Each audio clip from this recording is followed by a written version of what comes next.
잘 오셨습니다.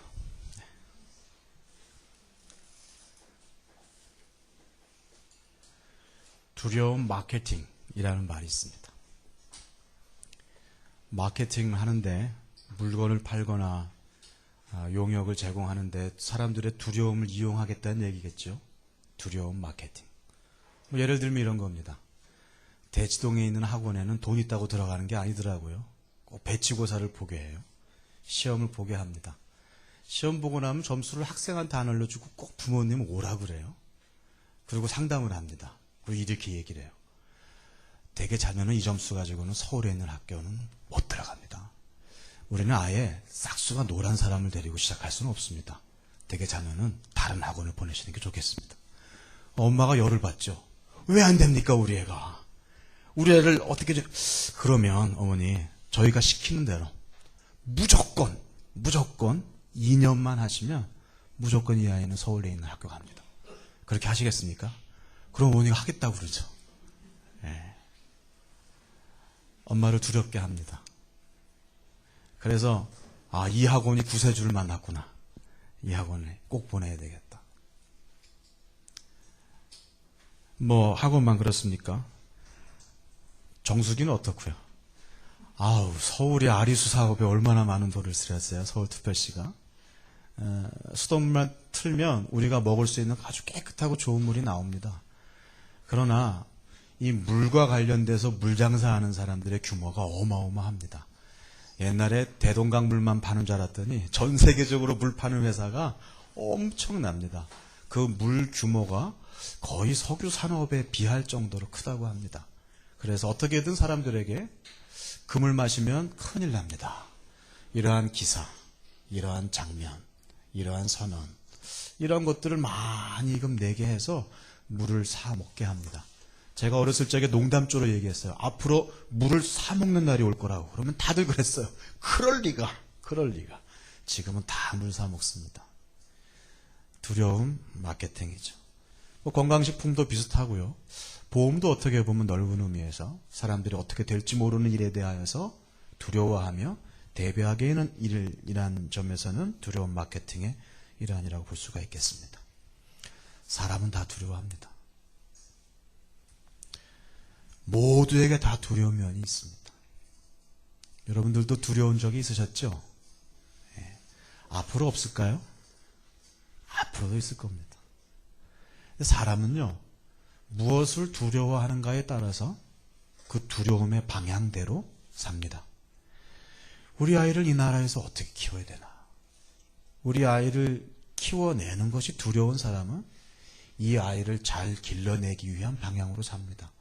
강남의 땅값이 비싼 이유가 그렇게 복잡하지 않더라고요. 아이들 교육 때문에.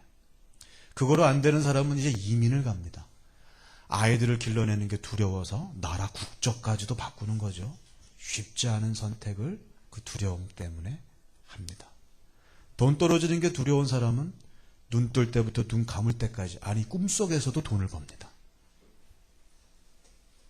건강에 두려운 사람은 건강을 향하여, 다른 사람으로부터 내 평판이 떨어질까 봐 두려운 사람은 그것을 향하여 평생의 에너지를, 평생의 힘을 씁니다.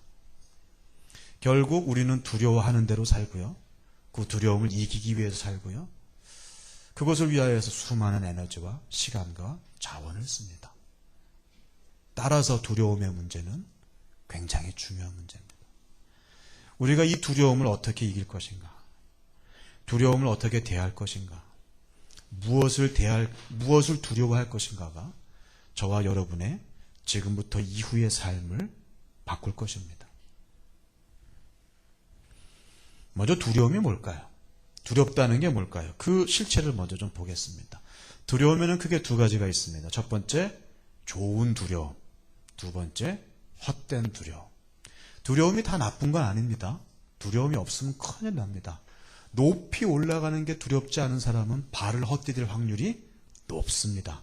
높이 올라갈수록 조심해야 되겠죠. 날카로운 칼을 들고 있는 아이가 칼을 두려워하지 않는다면 큰일 납니다. 자기가 다치거나 남을 다치게 하겠죠. 두려움은 필요한 것입니다. 공부하지 않은 학생이 시험 날짜를 두려워하지 않는다. 아, 두려움 없는 학생이구나. 그렇게 보시면 큰일 납니다. 그 아이는 큰일 날 아이예요. 공부 안 했으면 시험 날짜를 두려워하는 것이 당연합니다. 40대 남편이 아내를 두려워하지 않는다? 큰일 날 소리입니다. 나중에 50대 돼서 곰탕 끓여놓고 여행 가는 아내의 뒷모습을 봐야 됩니다. 힘 있을 때 많이 두려워해 두십시오. 두려움은 필요한 좋은 두려움도 있습니다. 그러나 헛된 두려움도 있습니다. 헛된 두려움이란 두려워하지 않아도 될, 실제로 있지도 않고 지금 오지도 않은 그 허상을 실체로 인식하고 미리 걱정하는 것, 그게 두려움입니다. 있지도 않은 것을 지레 무서워하는 것이 바로 두려움입니다. 예를 들면 무엇입니다. 연말연시만 되면 점집이 바쁘죠. 예, 다들 내년도에 뭐 해괴망측한 일이 나에게 오진 않을까, 혹 행운이 오진 않을까, 어떻게 하면 길일과 흉일을 알아서 피해갈 수 있을까. 사람들이 연말연시가 되면 바쁩니다. 어떤 점집에는 권사님 환영 이렇게 붙여놨더라고요. 권사님들도 두려운 건 매한가지인 것 같아요. 기독교인 특별 할인 이렇게 붙어있는 점집도 봤습니다. 다들 두려워합니다. 앞으로 어떻게 될지 몰라서 두려운 거죠. 죽음에 대한 두려움도 마찬가지입니다. 지금 있지 않고 누구에게나 오지만 피할 수 없는 것이라고 생각지 아니하고 막연히 두려워합니다. 안전에 대한 두려움도 마찬가지입니다. 혹시 내가 다치진 않을까? 내가 병에 걸리진 않았나? 옆구리가 이상한 걸 보니까 좀 병에 있진 않나? 건강염려증이라는 병이 있죠? 병이 있을까 봐 병이 생긴 거예요. 병이 없는 사람이. 괜한 두려움이죠. 거절에 대한 두려움도 큽니다. 손을 내밀었는데 내 손을 거절하면 어떡하나? 나는 애를 썼는데 나를 몰라주면 어떡하나? 사람들이 내가 평생을 이렇게 애쓰고 살았는데 인정해주지 못하면 어떡하나? 내가 이렇게 늙으면 어떡하나? 그런 거절에 대한 두려움. 특별히 우리 연예인들 같은 경우에는 그치 손는 인기를 걷다가 악플을 보고 인기가 떨어지고 사람들이 찾지 않고 그 거절에 대한 두려움은 엄청난 것일 겁니다. 그래서 마약을 하기도 하고 다른 것에 탐닉하기도 하죠. 생존에 대한 두려움도 큽니다. 먹고 사는 것에 대한 두려움이죠. 실제로 사람이 태어났으면 다 먹고 살 건 갖고 태어난다라는 말이 있지만 옛말인 것 같습니다. 굶어 죽는 아이가 전 세계적으로 매년 300만 명이나 됩니다. 지금도 우리가 숨 쉬는 몇 초 사이에 어떤 아이는 굶어 죽습니다. 생존의 욕구, 안전의 욕구, 다른 사람들로부터의 사회적인 관계의 욕구, 그것이 해결이 되면 이제 무언가 이루고 싶어하는 성취의 욕구, 자아 성취의 욕구. 사람들이 가지고 있는 욕구가 그대로 두려움으로 드러나는 것을 봅니다. 가만히 생각해 보면 인간이기 때문에 두려운 거예요. 여러분 두려움을 하는 돼지를 보신 적이 있습니까? 그렇지 않아. 인간이기 때문에 두려운 것이죠.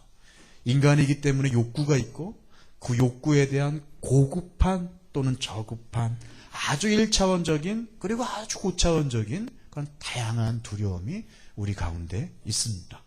인간의 제한성 때문에 누구에게나 두려움은 찾아옵니다. 앞으로 일어날 일을 전혀 모르고 그 일을 안다 하더라도 그 상황을 바꿀 수 있는 힘이 우리 가운데 없기 때문에 우린 또 두렵고, 따라서 인간은 무엇인가를 두려워할 수밖에 없는 존재입니다. 우리에게 두 가지 소식이 있어요. 첫 번째는 아주 밴뉴스고요. 두 번째는 굿뉴스입니다. 밴뉴스는 저와 여러분은 앞으로도 두려워할 일이 많다는 겁니다. 두려움에서 벗어날 수가 없다는 것입니다. 그게 아주 밴뉴스예요. 큰일 났습니다. 굿뉴스는 우리가 뭘 두려워할지를 선택할 수 있다는 겁니다. 절 믿으세요. 우리는 무엇을 두려워할지를 우리가 스스로 선택할 수 있다는 겁니다.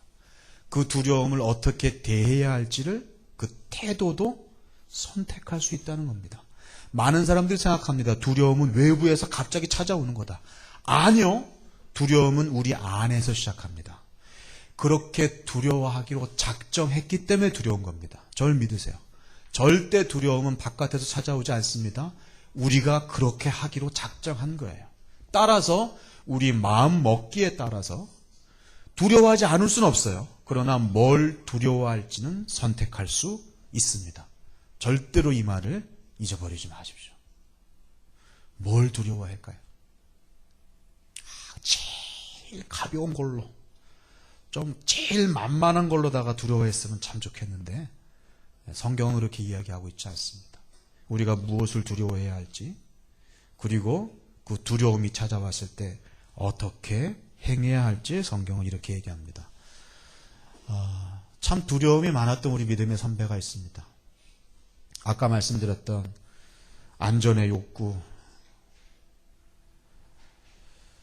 생존의 욕구, 거절당할 것에 대한 욕구, 자아 성취의 욕구, 모든 욕구 속에서 모든 두려움을 다 겪으셨던 우리 선배가 있습니다. 그분이 지은 시가 있는데요. 시 27편을 보겠습니다. 제가 가지고 있는 성경으로는 구약성경 820페이지에 있습니다. 820페이지 시 27편 우리 다윗 선배의 시를 통하여서 무엇을 두려워하고 어떻게 두려워해야 하는지를 배우겠습니다. 시편 27편 전체를 다 보아야 하겠지만 1절부터 6절까지만 저와 여러분이 같이 교독하겠습니다. 마지막 절은 합독합니다. 여호와는 나의 빛이요 나의 구원이시니 내가 누구를 두려워하리요.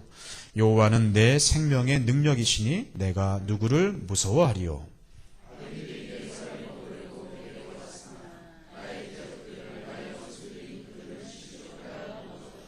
군대가 나를 대적하여 진칠지라도 내 마음이 두렵지 아니하며 전쟁이 일어나 나를 치려 할지라도 나는 여전히 태연하리로다.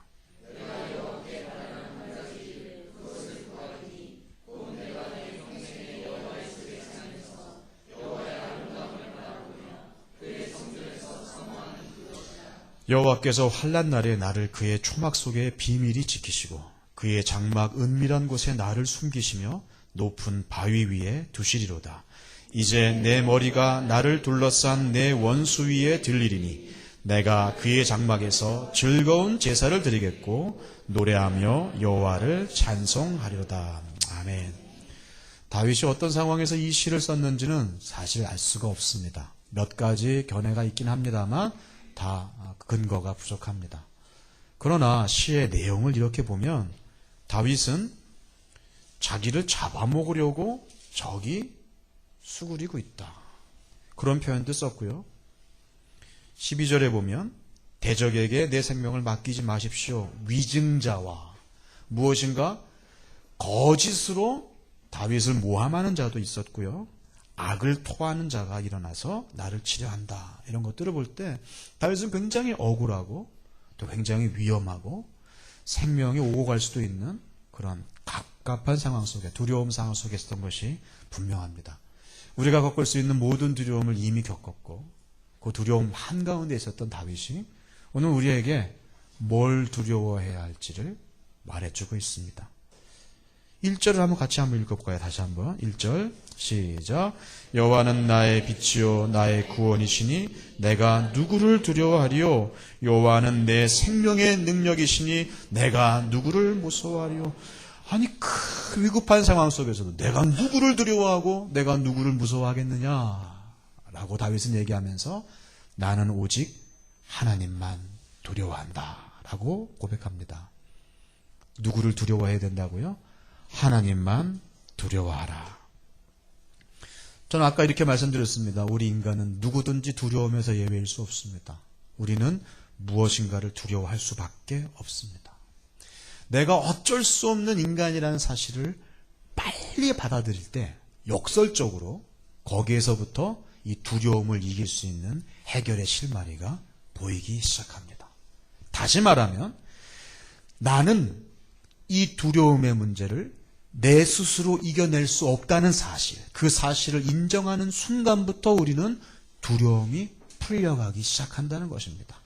다시 말하면 모든 것을 다 통찰하시고 제어하시는 하나님 되심을 인정하는 그 순간부터 우리는 두려움을 이길 수 있다는 것입니다. 그걸 적실히 보여주는 사건이 하나가 있죠. 마가복음에 보면 예수님과 그의 제자들이 배를 타고 바다를 지나가는 그 장면이 나옵니다. 파도가 무지하게 치고 바람이 광풍 미친 바람으로 불 때 예수님은 그 뱃속에서 주무시고 계셨어요. 참 신간도 좋으시지. 제자들은 두려워 떨면서 예수님을 깨웁니다. 예수님, 우리가 죽게 생겼는데 왜 지금 잠이 오십니까? 그때 예수님이 일어나서 뭐라고 말씀하십니까? 믿음이 연약한 자들아 라고 말씀하시면서 바다와 바람을 꾸짖으시자 바람과 파도가 잠잠해지는 장면이 옵니다. 그 다음에 제자들이 심히 두려워하여 예수님을 바라보며 저분은 뉘시기에 바람과 파도가 말을 듣는가라는 장면이 나옵니다. 같은 배를 타고 있으면서 같은 배를 탔다는 얘기는 여러 가지를 많이 얘기하는 것이죠. 같은 방향, 같은 목적, 같은 운명, 같은 공동체이면서도 불구하고 그들은 같은 배 안에 있는 배의 주인 되시는, 아니 그 바람을 만드시고 그 파도를 만드시고 세상을 만드신 예수님의 창조주라는 사실은 꿈에도 몰랐던 거예요. 예수님이 옆에 있으면서 예수님을 알지 못할 때 그들은 두려움에 빠집니다. 예수님이 얘기합니다. 이 믿음이 연약한 자들아, 기상청의 예보를 왜 안 믿더냐, 그 얘기가 아니고요. 내가 세상의 주인인 것을 왜 믿지 못하느냐라는 것이죠. 우리가 예수님이 예수님인 것을 인정하지 못할 때, 하나님이 하나님이신 것을 모를 때 우리에게는 끝없는 두려움이 찾아옵니다. 두려움은 원래 하나님께로부터 오는 것이 아닙니다. 디모데후서 1장 7절에서 바울이 이렇게 얘기합니다. 하나님이 우리에게 주신 것은 두려워하는 마음이 아니요 오직 능력과 사랑과 절제하는 마음이니. 주님께서는, 우리 하나님께서는 우리에게 능력을 주십니다. 사랑을 주십니다. 절제하는 마음, 마음을 컨트롤할 수 있는 마음과 능력과 사랑을 우리 가운데 허락하십니다. 두려움은 절대 하늘로부터 오는 것이 아닙니다. 하나님 한 분만 두려워하면 세상 모든 것이 두렵지 않습니다. 하나님 한 분만 두려워하지 않으면 세상 모든 게 두려워집니다. 우리는 순교의 선배들을 통하여서 칼과 총도 두려워하지 않았던 그런 순교의 신앙을 가지고 있는 그런 나라입니다. 우리는 하나님 한 분만 두려워하는 신앙이 무엇인가를 익히 알고 있었던 민족입니다. 그러나 어느 순간부터 우리 눈앞에 놓여 있는 두려움에 취해서 우리는 하나님의 하나님 되심을 잊어버리게 되었습니다. 세상은 계속해서 여러분들 곁에서 떠들 것입니다. 이것이 두렵다, 저것이 두렵다. 세상이 말하는 대로 떨지 마십시오. 남이 시키는 대로 살지 마십시오. 로마서 12장 2절에 보면 너희는 이 세대를 본받지 말라고 했습니다. 그리고 마음을 새롭게 하라고 했습니다. 마음을 새롭게 하는 것으로 우리는 이 세상을 완전히 다르게 살 수 있습니다. 남 얘기 듣고 있으면 별게 다 두려워요. 제가 어렸을 때는요, 아이고야, 아직도 애를 주산학원을 한 번 했어요. 앞으로 어떻게 살려고 주산학원을 꼭 보냈어요.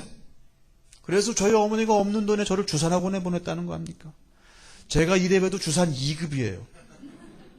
1억 2576만 3852원이요. 3억 4759만 4022원이요. 이걸 암산으로 했어요. 지금이요? 하나도 못해. 기억도 안 나. 주산 못하는 게 내 삶의 불편함하고 아무 상관이 없어요. 그때는 주산 안 하면 큰일 날 것처럼 얘기했어요. 그 많은 돈을 들여서 제가 주산 2급까지 했다니까요. 제가 군대를 갔다 오니까 컴퓨터가 조금씩 보급이 되기 시작했어요. 그래서 컴퓨터를 사용하기 시작하는데, 아니 워드 프로세서 자격증도 안 따고 취업 준비를 하나? 막 그러는 거예요. 그래서 제가 워드 프로세서 자격증을 2급까지 땄다는 거 아닙니까? 이력서에다가 그걸 썼어요. 근데 지금 누가 워드 프로세서 자격증 있다고 알아주는 사람이 있습니까? 아무 상관이 없어요. 아무 상관이 없어요. 그거 없어도 설교하는데 아무 지장 없고요. 그거 없어도 사회생활 하는데 아무 지장이 없어요. 그때는 그거 안 하면 바보였고요. 그거 없으면 큰일 날 줄 알았어요. 세상에 뭐라고 얘기하는데 따라 춤추지 마십시오. 아니 누구네 엄마 애 망치려고 그래? 아직도 그것도 안 지켜? 애를 집에서 그냥 놀린다고? 미쳤구만. 엄마 아빠가 애를 망치는구만. 속지 마십시오. 아니 나이가 40몇이 됐는데 아직도 그거 하고 있어요? 속지 마십시오. 60이면 이거 해야지. 속지 마세요. 우리나라는 정답사예요. 이 나이가 되면 저 상황이 되면 당연히 이걸 해야 된다고 세상은 얘기합니다. 근데 가만히 살펴보세요. 그건 다 세상의 법칙이에요. 하나님의 법칙은 하나도 없더라고요. 속지 마세요. 속지 마세요. 남 얘기 들으면 다 두려워요. 하나님의 말씀만 들으면 하나도 두렵지 않아요. 하나님만 두려워하는 사람은 두려워할 게 뭐가 있습니까? 하나님 두렵지 않은 사람은 별게 다 두려워요. 이사도 마음대로 못 가. 이사도 마음대로 못 가. 그날은 흉일이에요. 저는 흉일인 날만 알려달라고 그래요. 그날 싸게 해달라고. 그날 내가 이사 가겠다고. 하나님 모르는 사람은 시집 잡고는 마음대로 못 가요. 무당이 시키는 대로 가. 궁아빠 갖고 당신 둘이 만나면 상극이야. 5년 내로 죽어. 권사님이 거기서 고개를 끄덕이고 있다니까요.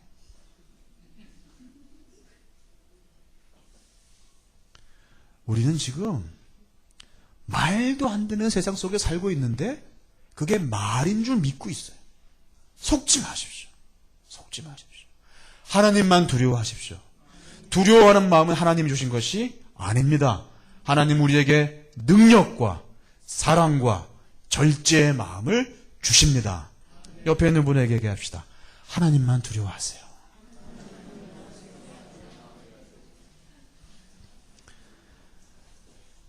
다윗은 또 이렇게 얘기합니다.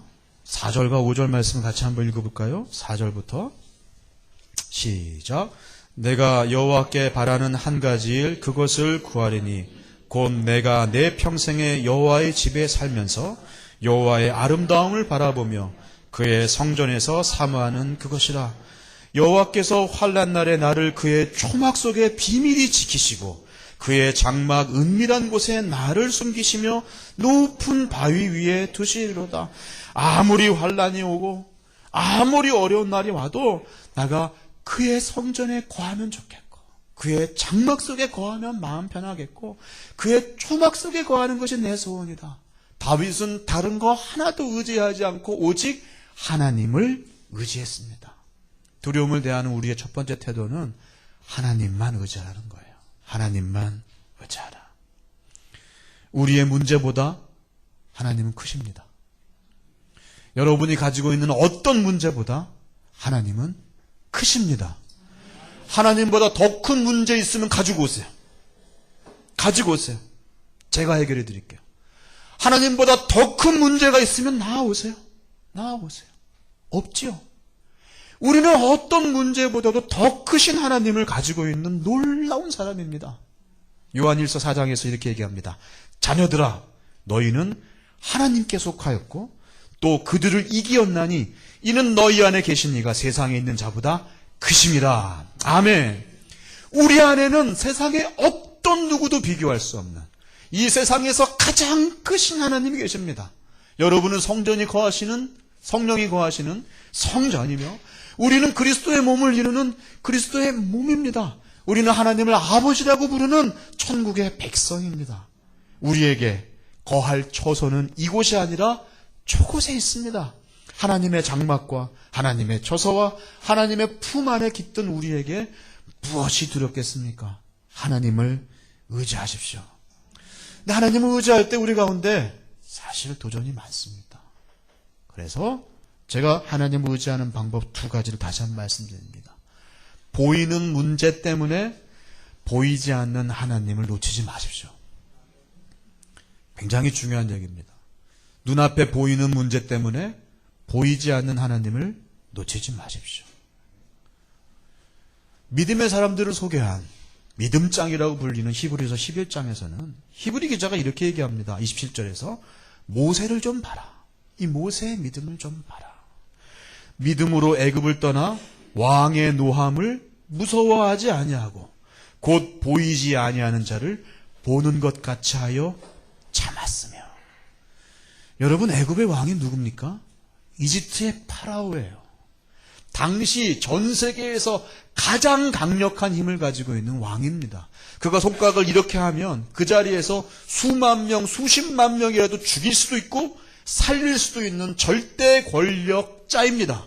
근데 그를 모세는 두려워하지 않았어요. 눈앞에 보이는 그 엄청난 권세와 그 권력에도 불구하고 모세는 그를 두려워하지 않았어요. 오직 보이지 아니하는 자를 보는 것 같이 하여 그 어려움을 참았다라고 얘기하고 있습니다. 그것이 믿음입니다. 믿음은 보이는 문제 때문에 보이지 아니하는 하나님을 뒤로 넘기는 것이 아니에요.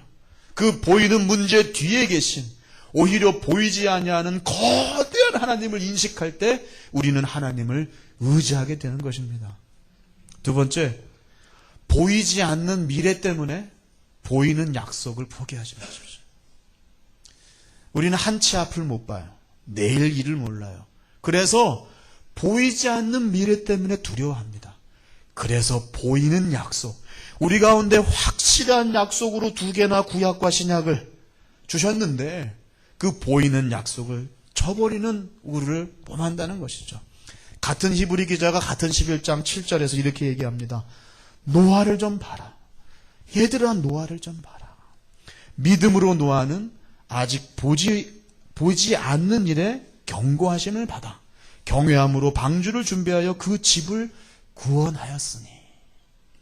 노아는 비 내리는 것을 한 번도 본 적이 없는 사람이에요. 홍수란 건 이해가 안 되는 사람이에요. 산 위에 배를 지으라니 말도 안 되는 얘기죠. 그는 한 번도 본 적이 없는 일에 이해가 안 되는 명령을, 보이지 아니하는 일을 두려워하는 것이 아니라 그 확실한 약속, 내가 너와 너의 가족을 통하여 이 세상을 구원하겠다라고 하신 그 하나님의 약속을 확실히 믿었기에 그도 살고 남도 살리고 이 세상을 살리고 여러분을 살리게 되었습니다. 그게 바로 믿음입니다. 내일이 보이지 않는다고요? 맞습니다. 내년이 보이지 않는다고요? 맞습니다. 그러나 확실히 우리 눈에 보이는 하나님의 약속이 있습니다. 이것은 우리는 승리하고 하나님의 백성은 곧 승리할 것이다. 참고 견디라고 우리에게 분명히 얘기하고 있습니다. 보이는 약속을 확실히 믿으십시오.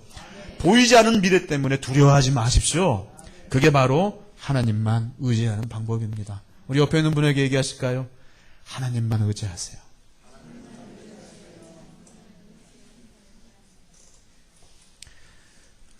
다윗은 마지막으로 14절에서 하나님을 기다리라고 얘기합니다. 우리가 읽질 않았지만 14절 같이 한번 보실까요? 14절 시작. 너는 여호와를 기다릴지어다. 강하고 담대하며 여호와를 기다릴지어다. 여호와를 기다릴지어다. 우리나라 사람에게 가장 어려운 일이 있다면 기다리는 거예요. 기다리는 거예요. 제가 미국에 있었을 때는요, 깜짝깜짝 놀래요. 누가 띵동 하고 사라져요. 현관문을 열어보면 박스가 와 있어요. 이게 뭐지 하고 딱 열어보면 한 달 전에 주문했던 것이 와 있어요. 물건을 하나 봤는데 최소 2주에서 최장 4주가 걸려요. 까맣게 잊어먹고 있다. 아, 내가 이걸 오더했었지. 그리고 물건을 받습니다. 그래서 기대치 않았던 선물을 받는 듯한 기분으로 소포 박스를 뜯었어요. 한국은 놀랍더라고요. 어느 아침에 책을 시켰어요. 저녁에 오는 거예요. 무슨 오토바이로 배달하는 것도 아니고 단 2,500원에 그날 시킨 게 그날 도착해요. 역시 배달의 민족이구나. 정말 대단해요. 쇼핑몰 사용 후기란에 사람들이 막 욕을 해요. 아니 무슨 택배 회사가 이 배송을 이렇게 늦게 하냐고. 이틀 걸렸다고. 배송 이틀 걸렸다고 상욕을 막 써가면서 다시는 이 쇼핑몰 안 쓰겠다고. 그래서 전 너무 그게 이해가 안 되는 거예요. 아니 싣고 내리는 거에도 이틀은 걸릴 건데 우리는 그걸 참지를 못해요. 음식점에서 음식 빨리 갖고 와라고 소리치는 사람 한두 번 보십니까? 빨리 갖다 주면 식었다고 또 소리를 쳐요. 우린 참 기다리질 못해요. 그래서 어느 믿음 좋은 집사님이 그 급한 마음을, 이 문제를 해결받지 않으면 내가 하나님의 제자가 될 수가 없겠다. 그래서 기도를 했어요. 열심히. 하나님, 제 이 급한 성격을 고쳐주십시오. 근데 이왕 고쳐주실 거면 빨리 고쳐주세요. 빨리요. 내가 언제부터 기도했는데 아직까지도. 우린 다 지 시간표대로 살아. 안 되면 막 때를 쓰고 용을 써요. 왜 안 내주냐고. 내가 지금 우리 아들내미 이 대학 보내게 해달라고 내가 얼마나 40일 동안 기도를 했는데 뭐 하는 짓이냐고. 하나님, 입출금이 확실해야지. 주는 게 있으면 나오는 게 있어야지. 왜 반응이 없으시냐고. 면목이 있으시면 나와보시라고. 이게 뭐 하는 짓입니까? 우린 기다릴 줄을 몰라요. 하나님의 때를 몰라요. 좌우를 분변치 못하는 거죠. 시기와 상조와 때를 모르는 거죠. 기도할 때가 있고 기다려야 할 때고, 춤출 때가 있고 울어야 할 때가 있고, 뺨을 때리면 맞아야 할 때가 있어요. 지금 한국 교회는 뺨 때리면 앉아서 맞아야 되는데 뭔 말이 많아요. 말이 많아요. 다윗은 이렇게 얘기합니다. 하나님의 때가 있다. 우리가 두려움에 지금 임박한 그 위험과 우리 힘으로 어떻게 할 수 없는 두려움 속에서 주님 앞에 하나님만 의지합니다. 하나님만 믿습니다. 난 하나님만 두려워하겠습니다. 선언하고 믿고 기도해도 우리 때만큼 우리 시간표대로 움직이지 않은 때가 너무 많다는 걸 알았어요. 그래서 여호와를 기다리라고 얘기합니다. 사실 이것은 시편 전체가 이야기하고 있는 주제예요. 사람이 좋을 때도 있고 나쁠 때도 있고, 건강할 때도 있고 병들 때도 있고, 태어날 때도 있고 죽을 때도 있는데, 그 모든 때를 주관하시는 이는 하나님이시니 제발 내 미천 가지고 발 동동 구르지 말고 그 하나님을 경외하는 지식을 미천 삼아 그 하나님만 잠잠히 기다려라. 그것이 바로 시편 전체가 이야기하고 있는 것이에요. 내 미천 그거 믿지 말고 주를 믿음으로 강하고 담대하며 기다리라. Be strong, be brave, and wait for the Lord. 오늘이 제 마지막 설교죠. 어떤 말씀으로 우리 사랑하는 교회 공동체에게 유익을 전할까? 어떤 말씀을 전할까? 이렇게 말씀을 준비하는데 하나님이 야야야, 네가 지금 뭐 은혜를 끼치고 자시고 할 때냐? 네 코가 석잔데, 너 참 얘가 아직도 좌우를 분변치 못하는구나. 넌 지금 누구에게 은혜를 전할까? 그게 아니고 너가 지금 은혜를 좀 받아야 되겠다. 너가 너에게 주시는 말씀이 무엇이 그 말씀이 뭔가 그걸 좀 붙잡아라. 그러시는 그런 음성을 제 마음속으로 이렇게 생각이 됐어요. 그래서 제가 굉장히 이기적인 본문을 택했습니다. 오늘의 설교 말씀은 여러분을 위한 것이라기보단 저를 위한 거예요. 저는 두려울까요? 두렵지 않을까요? 두렵죠. 2001년도 결혼식을 2주 앞두고 시작했던 파이디온 사역. 이제 올해가 12주년, 그러니까 딱 만 12년이죠. 만 12년 제 젊은 날을 다 들여 꿈과 소망과 눈물과 땀과 노가다와 모든 것이 다 묻어져 있는 그 사역을 나이 44에 그만둔다는 게 쉬운 선택이겠습니까? 어떤 사람은 그러더라고요. 그냥 가만히 있으면 좋은 날이 올 텐데 왜 그러느냐고. 제가 두렵지 않겠습니까? 두렵죠. 근데 제 신앙 양심으로 중요한 일인 줄 알고 깨달음을 주셨는데 모른 척하고 있고 싶지는 않았어요. 누군가는 해야 될 일이라면 이것이 아무리 많은 시간과 아무리 많은 돈과 아무리 많은 눈물이 필요한 일지라도 해야 되지 않겠냐.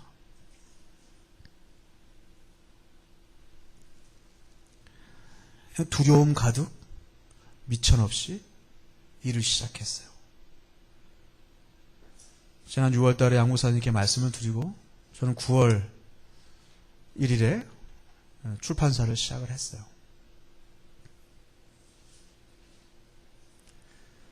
그것도 아직 셋업이 안 돼 있는데 교회를 개척하겠다고 한다. 말이나 되는 소리입니까? 개척 멤버도 없이? 제 마음속에 두려움이 있을까요, 없을까요? 있지요. 어떻게 될지. 제 두 아이가 세대로교회 공동체를 얼마나 기쁨으로 이 공동체 속에 살아가는지 모릅니다. 두 아이가 여기를 떠나야 된다는 것이 전 정말 살을 이렇게 갈라내는 그런 아픔이 저에게 있어요. 아까 설교 시작하기 전에 여러분들의 얼굴을 이렇게 보면서 아, 오늘이 마지막이겠구나 이런 생각을 하니까 뭐 그것도 썩 기분 좋은 경험은 아니네요. 그러나 하나님은 야, 너가 언제 네 미천으로 살았냐. 강해라. 담대해라. 두려워하지 말고 놀라지 말라. 내가 어디로 가든지 너의 하나님 여호와가 너와 함께 하겠다. 여호수아에게 주셨던 그런 말씀이 저에게도 여러분들에게도 동일한 말씀이라 이런 생각이 듭니다. Be strong. 강하십시오. Be brave. 용기를 내고 담대하십시오. And wait. 기다리세요. 제발 기다리세요. 제발 기다리세요. 좋은 일은 결국 사람들이 고개를 끄덕이게 되어 있습니다. 건강한 교회는 결국 사람들이 알아보게 되어 있습니다. 진짜 신자는 결국 하나님께서 높이 사용하시게 되어 있습니다. 그날을 기다리십시오. 우리는 두려움을 피할 수 없습니다. 무언가는 두려워해야 됩니다. 기쁜 소식은 선택할 수 있다는 거예요. 절대로 두려움은 밖에 오지 않습니다. 내가 선택하는 대로 우리는 두려워하게 되어 있습니다. 하나님만 두려워하십시오. 하나님만 두려운 사람은 어떤 것도 두렵지 않습니다. 하나님이 두렵지 않기 때문에 별게 다 두려운 겁니다. 하나님만 두려워하십시오. 그 하나님을 의지하십시오.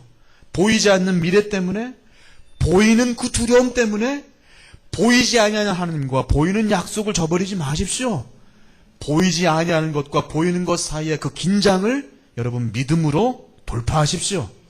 마지막 하나님을 기다리십시오. 하나님은 하나님의 때에 하나님의 완벽한 시간표 속에서 한치의 오차도 없이 저와 여러분을 통해서 이 땅에서 이루실 일을 이루실 것입니다.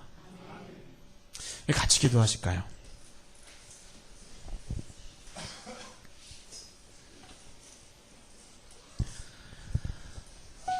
여러분은 뭐가 두렵습니까? 전 사실 두려울 게 많습니다. 당장 다음 달에 지불해야 하는 전셋값도 없고요. 또 이번 달 안에 해결해야 할 일들이 산더미처럼 쌓여 있습니다. 뭐 제 두려움 정도겠습니까? 여러분에게는 다른 사람에게 말도 못할 그 두려움이 있는 줄로 압니다. 하나님만이 아시는 그 눈물겨운 이야기가 다 있는 줄로 압니다. 저는 몰라요. 그러나 하나님은 아십니다. 하나님이 말씀하십니다. 내가 너의 산성이다. 내가 너의 초막이 되어줄게. 나를 의지하고 나만 경외하고 나만 두려워하는 삶을 살지 않겠니? 세상의 소리에 흔들리지 말고 제발 나만 붙잡는 삶을 살아가지 않겠니? 내가 나의 타이밍에 기가 막히게 너를 통하여서 내가 이루고자 하는 일을 나는 이뤄낼 거야. 날 좀 믿어다오. 하나님 그렇게 우리에게 말씀하십니다. 우리가 어떻게 반응해야 할까요? 여러분은 무엇을 두려워하기로 결정하셨습니까? 오늘 그 두려움의 대상과 그 두려움에 대한 여러분의 반응을 하나님 앞에 고하는 기도로 나아가도록 하겠습니다. 기도하시겠습니다.